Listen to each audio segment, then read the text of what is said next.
7:05, May 11th, 2022. Let's call this meeting to order. We have Elaine Silva, Laurel Gorville, Candace Linehan, Anthony Choi, and Cindy Longo. I don't see any public participants. Nope. No? All right, we'll close public participation then for tonight. Minutes. Could I maybe take a motion to review and consider approving the minutes? I looked at them and I thought they were all right. Yep, I'll make a motion to approve the minutes as they stand. I'll second that motion to approve. All in favor? Gorville, aye. Over aye. Linehan, aye. So moved. Are we discussing what we got an email about tonight, or do we need to wait on that? I was gonna say we could discuss it tonight, but I haven't had a chance to actually take a look at the property. This is about the chickens question. Yep. Is that correct?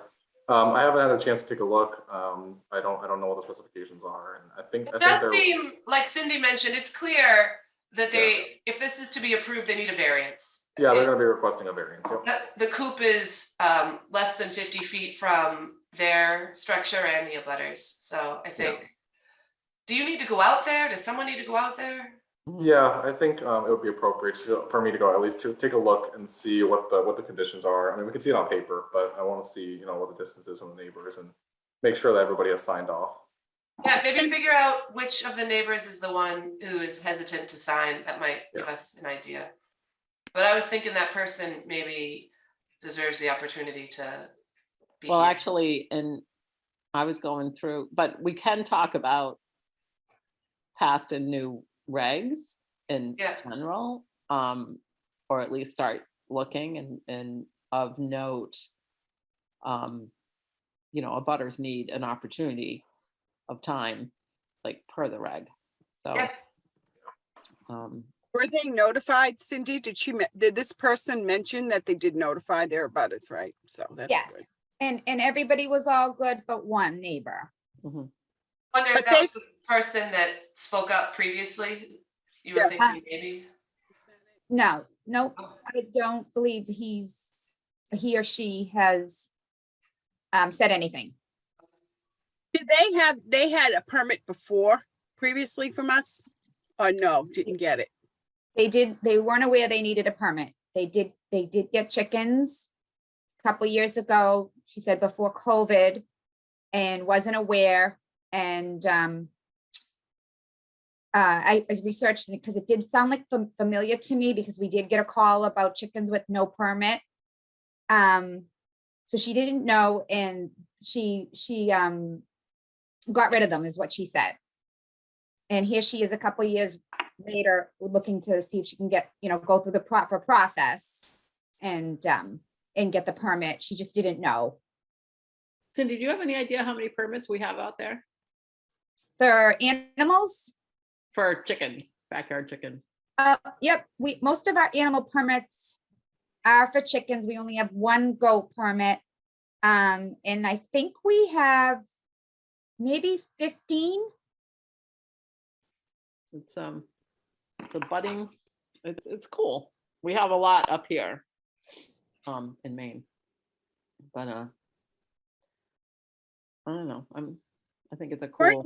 If I'm not mistaken, Cindy, you'd probably have to look back in the notes, but I know Laura mentioned we were going to look at our animal regs, and wasn't chickens one of them? Oh yeah. Yeah, I said pigs, goats, all your favorites. Yeah. We still have a pig. Our animal regs are very old, and we've been talking about updating them. And so as I was looking to send you all this information, the regulations, the current ones, I came across some regulations that Ruth may have been working on in 2019. So I sent those to you guys too. Yeah. And they're updated. So like, for example, the current regs say you can have up to 24 chickens. That's gotta go. So I think we were supposed to change that to 9. But technically, because they're in the regs. Right, I could still do that. Right. So, Anthony, do we have a state? I'm just wondering if there's a state template for A chick, state template for chickens. Yeah. I No, don't know off the top of my head, but I would have to look for it. I'm not sure. or even just regionally. I mean, this would be something that I think, and I don't, I'm assuming the exact same thing is true of Melrose, because this is one of those things where we wanted to try to keep our regs consistent so that we weren't driving our inspectors crazy, but also just made some more, it just makes sense. Well, yeah. Well, I think we have an opportunity with the shared service grant, because we have all the surrounding communities. We can just do a quick survey of all their animal regs, and then that could be a great project just to get everybody in line. And I'm sure everybody else has been too busy to kind of look at their own animal regs, and maybe they'll catch some things here and there that may not be, I just think it would be, yeah. it would be, but it would be nice to put out a broad net and see if anyone is reflecting, any more common practices, and we also have an avian flu thing going on right now, so we have to also, yet another infectious disease. I want to say that the 2019 regs that she was working on, we're almost there. Like, we're almost done, and then we just didn't get it on one of our agendas, and so then COVID hit. So I think that's what put that. But if you take a look at what I sent you, that they're pretty clean. I also did take a look at the regs, and it looks like we also still have a section for pigeons. That used to be a thing. Not my area of expertise, so I'd have to go and reference somewhere else that already has regs for it. But things like pigs and pigeons and chickens, those are all things that we have now time to relook at. I think I got a chance to see the edits that Ruth had put in before everything kind of happened. So I think most of them were great edits. I think it was just a couple things like pigeons and stuff that we want to probably clean up before. We have to have a public hearing, am I not correct? Well, and we're zoomed and social distancing to July, am I correct? Is that what the town has informed us for the state? July I believe 15th. it's July 15th, yeah. July 15th. So Yeah. maybe the regs will have to be something that we'll have to do in the fall, maybe right away. I mean, I think that on that type of thing, when you do a public hearing, I don't know how do you feel about a public hearing on Zoom? I think it's fine. I mean, we did all the masking stuff. all the masking stuff, I think, and we did a coop variance. Yes, 2 in the beginning of COVID. Yeah, for 2 different people. And remember, like, they brought the iPad and sort of like walked around the coop, especially if there's an inspector that can go out and put eyes on it. Yeah. And that, I don't know if it needs to be delayed. No, I think especially where we have a lot of people wanting to do this, and then our permits are going to get renewed. I guess it really doesn't matter, because anybody who has them now, they're grandfathered in to what they have. Like, I think we have a few people that have 9. And I think the dimensions of the coop and per chicken also was something that we looked at and changed. Remember? Do you guys remember that? But anyway, if we're pretty far along with it, I don't know why we wait, but that's up to you. Now is the time people want to have them. People usually don't want to get a chicken coop going in December. So They usually have to be, I think they have to already be bought, like, and already raised and hatched, especially if they do the all natural route with the chickens. I know somebody who does that, and I remember when they did have it, I know they didn't lay any eggs till like the late fall. Well, that was what she's pretty eager, because now's the time. If I remember, not like, for some reason, this time right now is when you you get the chickens. When were their permits due? Everybody's is due by the June 20th, June 30th. So for renewals. So we could put this on the agenda for June. Yep. With a public,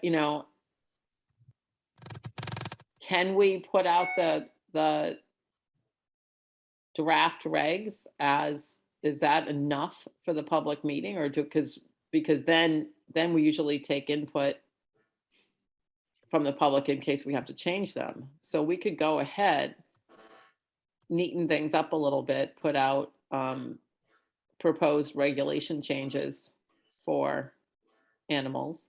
We need to vote on those? We Not do have to until, vote on, oh, sorry, go ahead. I don't think we vote until after the public meeting. But we vote on this the regs, person's on the variance, change. but do we have to vote as a board on the regulation changes? Yes. Right. So we would need to convene and vote on those prior to having this meeting for this person who's requesting a variance. Well, We could, or we could just do it all in one meeting as well. Okay, yeah. Yeah. I guess especially if we read the regulations prior and the board came prepared to.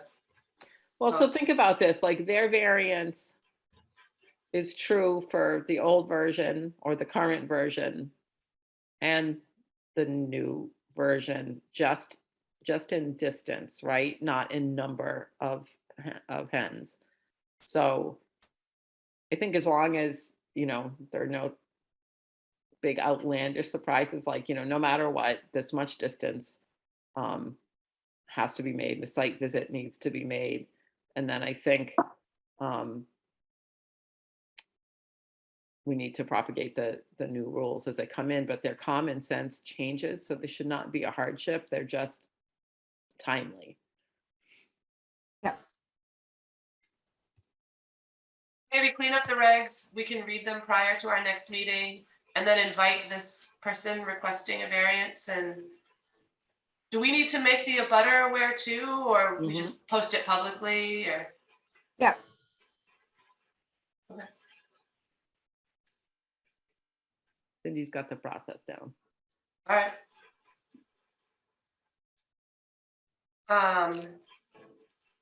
Anything else on that, on the chicken situation?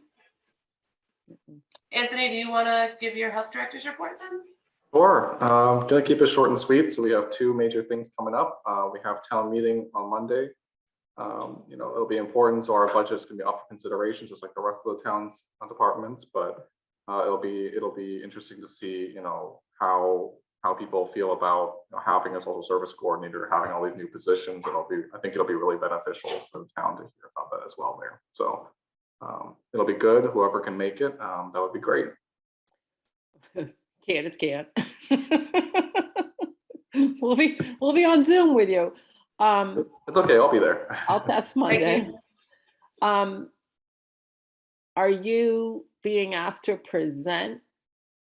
No, all the department heads will just be there to answer questions. I don't plan on having a presentation or anything, but I'll have the numbers in front of me, and the same slides that we use to present the finance committee and town council. We'll just use the same thing there. Okay, so you'll have them ready. Yep. And then the other big announcement is that Coral Hope, I'm not sure, actually, we haven't had a meeting since last time, since Coral has left, but Coral is no longer with us as a senior health inspector. She's actually moved on. She is now the health director in the town of Linfield. So we're very excited for her. It's a great opportunity, and she has been with us for a long time. So it's been great working with her, and she's still our neighbor, so we get to work with her anyway. So she can't get rid of us yet. And she was the first person I checked dates with. So for a certain June gathering. Yep. But some good news. So we actually managed to fill the senior health inspector role. Wow. Our candidate is, she's already accepted the offer. Her name is Erin Hull. She comes to us from the town of Stoneham. She has a health agent and a great history of doing inspections.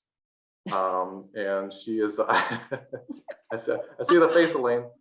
I'm excited. I'm ecstatic. Yeah, we have a great history of working together on a shared service grant, on other projects as well, bringing lots of experience to our town. So I'm very excited to have her, and she'll be starting May 31st. All right. Yeah. That's good news, Anthony. That's awesome. She's She's wonderful. She's really, really nice. Very, very good, very professional, very knowledgeable. I don't think Laurel or Candace has ever had the opportunity, but I've had the opportunity to kind of work with her and know her. We're keeping it all in the region. Yeah. What can we happen? Sometimes some places in the region are better, right? Well, we know. Yeah. I'm glad. The other thing that's happening next week is Wake Up annual meeting is next Thursday morning. Correct. I will be there. I'm bringing my boss. Hopefully get Riverside back in the loop. Unfortunately, Melissa and I will be out in the western part of the state at our MAPHN conference. I wish I was going to be here. I would love to see it. Yeah. And what is going on? Can I ask? I thought I saw in an email something about Kara. What is the difference with her?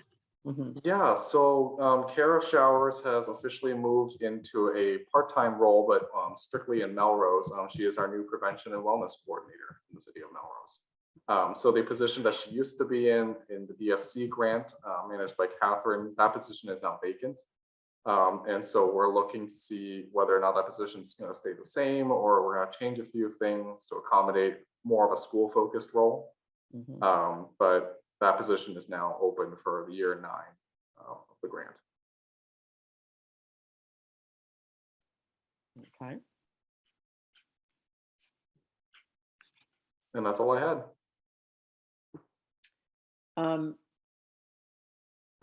The one thing just I've been keeping track of is this whole peaker plant conversation.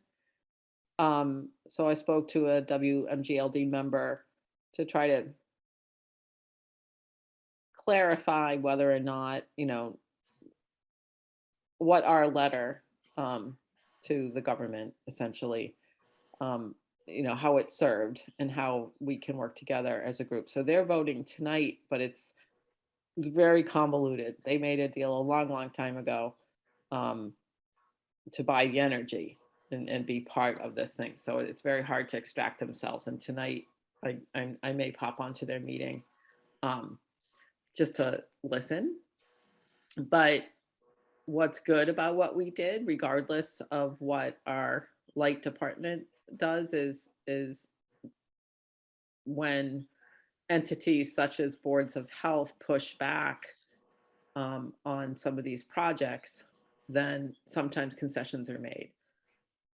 So even if the project goes through, there may be stronger concessions. So I don't think our effort is moot. But on the energy side, it's super complicated. I didn't quite follow it all, and I'm glad that I'm on this board and not that board, because it's it's just different. It's very different regulations, and I'm sure people would say the same thing about us. We all have our lane. So I'll try to listen in on that and see if there's anything to be gleaned. That's all I have.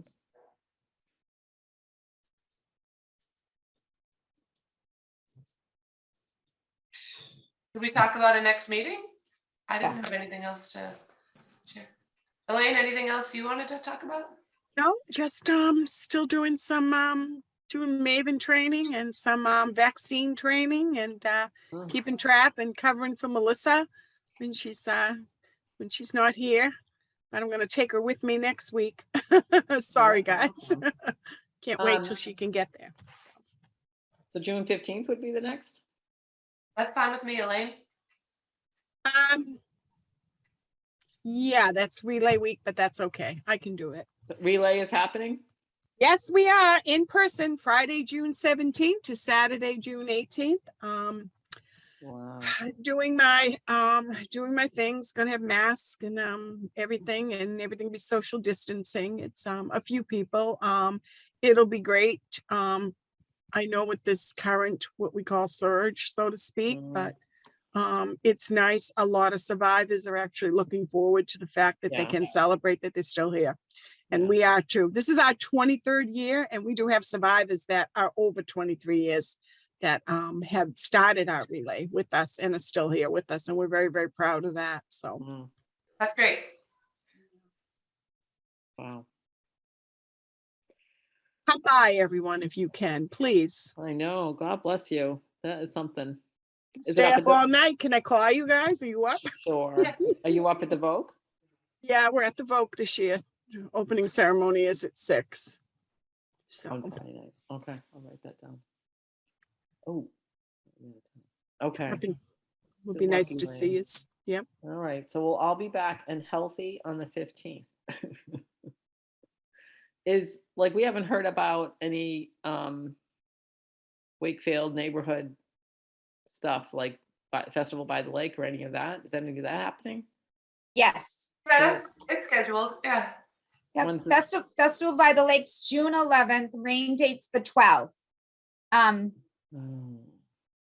We'll try to get a schedule of staff if anybody's around Good. to, I wasn't paying, I didn't do it last time, I think. No, I didn't bring my pencil to my meeting.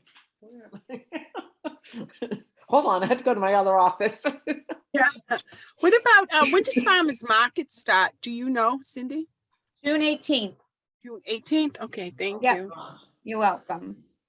So all that's coming in fast and furious. This is the time. All the permits, you know. And plus the permitting for outdoor seating. So it's a little wild, but most of everybody's repeat. They know the drill. I know the drill, so it's all good. Wow. Okay, BOH. Farmers market start, Anthony, in Melrose. That's on Thursdays, right? On Thursdays, yep. And in Melrose, there's actually going to be a standing health department table. Oh, awesome. Yep. So there's going to be a featured community partner there every week with us. We'll probably have something similar in Wakefield. We'll run some programs with farmers market and kind of get the word out through there. Yep, and they love us to do vaccine clinics in October. Yeah. Sometimes it's a nice warm day, sometimes it's not. What's this year? Past year was warm. And have we thought about, so these were all the volunteers who I kept running into at voting day. They were wondering if we were gonna roll our sleeves up for the little kids. I'm like, ooh, I don't know. For the youngest group that hasn't been approved yet. Youngest cohort, yeah. Yeah. For the time being, I don't think we have any plans for that. I think we're going to be trying to work with physicians in the area, pediatric physicians in the area. But yeah, I think it'll be tough to get enough staff that are comfortable giving vaccines to those groups. Candace, is your office talking about it? No, not yet. The talk through the vaccines and through the public health nurses is that with COVID, we did from ages 2 and up in local clinics and boards of health. It was not easy because there are not many pediatric nurses around and not many nurses who wanted to, but we did 2 and up, and a lot feel that maybe this would be left up to the pediatricians. Yeah. It would be nice to get a needs assessment though, it would be nice to see what the pediatricians are saying. Do we have any connections with the Massachusetts arm of the American Academy of Pediatrics? I mean, I have a connection with NAPNAP, so with the nurse practitioners, I can certainly, maybe I'll just say, hey, what are your practices thinking? Just wondering, because there are certainly probably, I would say, a good chunk of pediatric practices also include pediatric nurse practitioners. So it might be nice just to see what they're thinking. And I'm hoping, I mean, they handle vaccines for that population. That's basically what they do. Birth to 15 months is, I forget how many shots, but lots. So I imagine that they could, I hope it happens over the summer so that they can kind of roll in and that it's quiet. It has been interesting. A lot of pediatric documentation about, all respiratory viruses popping up since masking has ended, that, it's not rocket science. So lots of talk about RSV. There's a terrible hepatitis going on out there that has to do with adenovirus. So the war in infectious disease marches on. And there was a great article today, Anthony, I am going to drop it off to you, about the shortage of having EPIs in the local health departments and how they really want to try to recruit more of you into the local health, because how important your job is and your background in local health. Was You could very be a poster interesting. child. Yeah, we can write about you. I wish I had the time to work more on this. That's the paper, all right. Yeah. Oh, that's all right. I like to call you and ask you questions. Yeah. Yeah, so that is the way of the world. Yeah, it is. It is. So, all right, we'll make a motion, I guess. Nobody else has anything Yeah, else. I would take a motion if nobody has anything else. I'll make a motion to close the meeting I second. at 7:30 p.m. Wow. All in favor? Gorville, I. Silver eye. Linehan, aye. So moved.